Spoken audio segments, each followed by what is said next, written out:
What's up guys, Rich Duper Bash. I'm out here with my Proline Pro MT 4x4. This will be my third crack at running this guy. I also got my my Outcast, which I'm not planning to run today. I just want to give a quick update for those of you guys asking about the GPM shocks that I think come from Hong Kong. They're pretty cheap. They're 5mm thick. I don't want to go into it too much, but just as an update, I'm not going to run these yet because I didn't have time to swap my shock oils. I just can't get the dampening right. This is with 70 weight front and rear. I just got some 90 weight, but the truck is still way too bouncy. So anyway, that'll be in a video coming up pretty soon. So this guy here, I last bashed the Proline, got a little crazy with it. Ended up really stacking it hard. I didn't actually see the landing, but Jeff did. I almost hit him. In any case, so I ended up bending the rear suspension mounts. The lower mount got completely bent out, and the low rear, and then you see it's got kind of a thin spot right here. It actually cracked, and I actually ended up having to straighten the top mount. This mount right here I ended up having to straighten, and I also had to replace the front lower mount because it ended up kind of getting a chip out of it. So I don't know if you guys can see that there, but there's a little piece of metal missing. So anyway, I got my parts. I want to give a big shout out to the Chainsaw 10, as well as all the guys that have given me advice. Stephen G from the Techno Forum and guys off the Arma Forum. 10, what he told me as far in regards to the melted my melted cap, I thought I brought it here with me to show you guys, but basically I was complaining about a pillow ball issue. Well, it turns out if you pull the wheel off, you can see the hubs are cut very, very straight, and on the lower, where the lower pillow balls go on both sides, basically if your nut that holds a pillow ball isn't recessed inside the hub, it makes contact with the inner wheel hex. It makes contact right down here, and what it does is it heats the top part of the metal cap up hot enough to melt the Delrin cup. So anyway, thank you so much. I thought I was losing my marbles, and he explained it to me. He's contacted Proline about it as well. I'm planning on widening this guy probably about an inch with the RC8T hex extenders, and they'll probably be in my mailbox when I get home. But anyway, I'm gonna give this guy a quick run on 4S. Try not to break it today. Still geared with the BLX electronics. 18 tooth pinion. We'll see how this goes. So a couple little tuning changes, guys. Again, the BLX 185. I found the brake was really touchy in the air, so I've got it turned down to 25%. Gonna take a couple practice jumps and kind of see how that works. The other thing I did was I ended up adjusting the turnbuckles and gave it just a tiny bit of toe out in the front. So definitely excited to try the wheel extenders, though. I think this thing will be a little beast.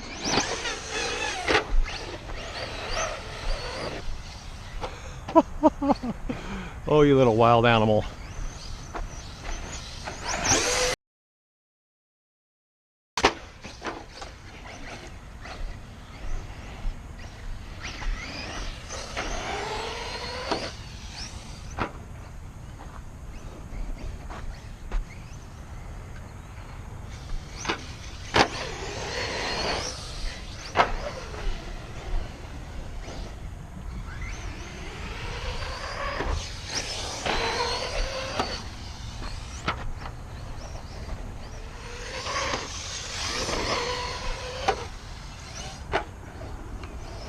It does seem just a touch nose heavy.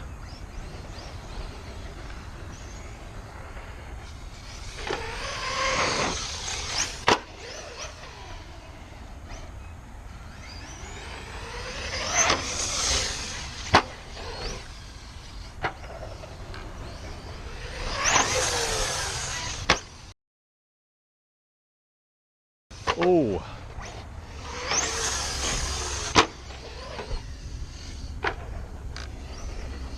He's a fast little mover, I gotta say.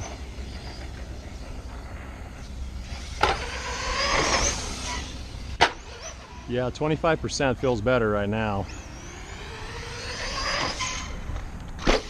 Not quite enough brake to pull an easy front flip, but I'm not sure if I can get the speed to clear this gap.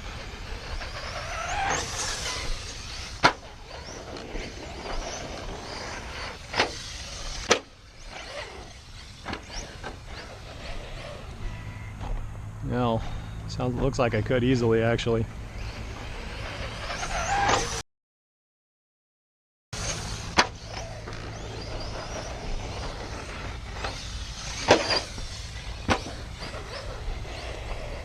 I gotta say, guys, I am liking this truck. It's fun. It's a little ripper.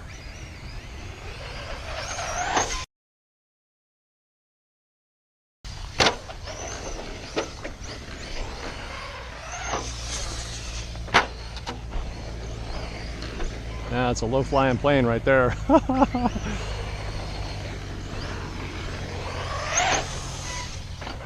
Ooh, just made that.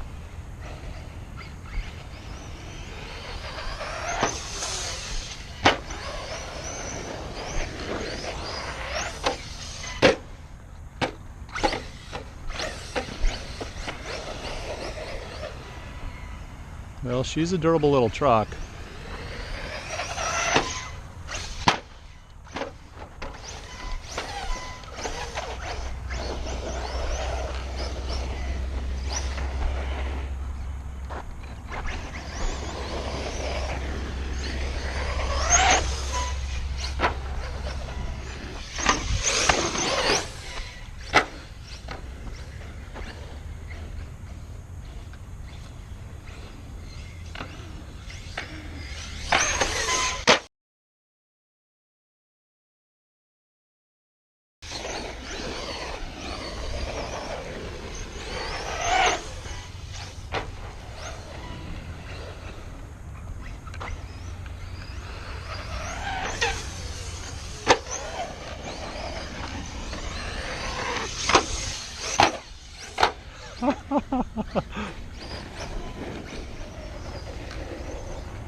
Well, she is a little top heavy, but I gotta say, this is a really cool setup, guys.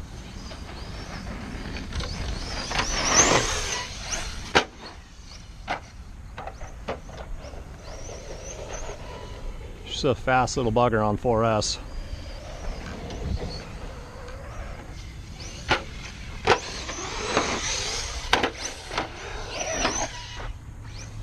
Pretty forgiving too, all in all. Guys, I noticed she's not steering well, and it looks like I have a problem in my right front. Hopefully that, hopefully the pillow ball nut didn't back out onto the hex again. I'm gonna take a look right now. Guys, this is the second time. I think it happened the first time with my speed run, but here's the problem. Do you guys see how close the hex is, the wheel hex, to the hub? Well, this pillow ball has, I can confirm beyond a doubt, the nut has backed out since I started running today. So anyway, I'll need to get that figured out, either put some Teflon tape on there or something. It's possible my hub's already damaged from the first time it heated up and melted the cup. So look here from the side, guys.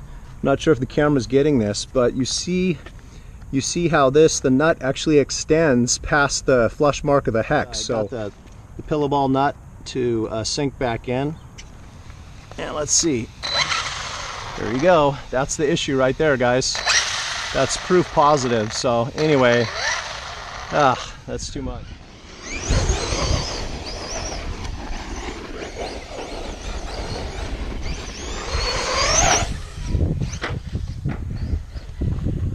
This really is a fun little truck, guys.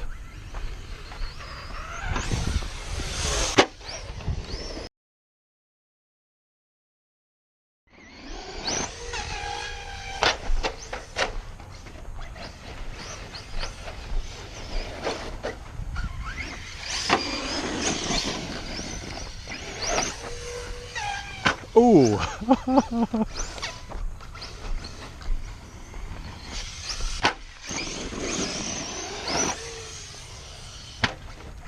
Ooh, I think I just landed in a hole.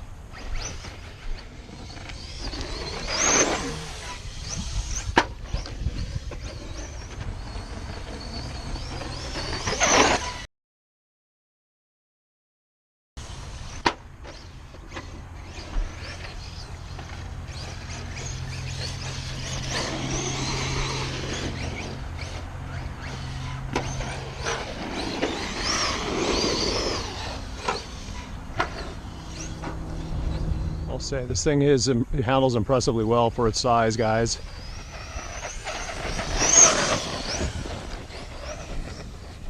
I'm trying to avoid any of the big concrete chunks out here.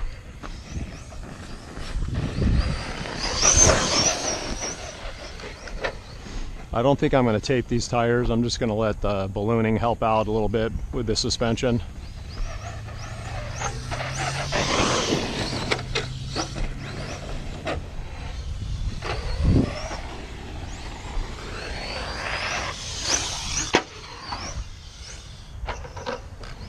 Man, this thing's got so much power for a 10 scale.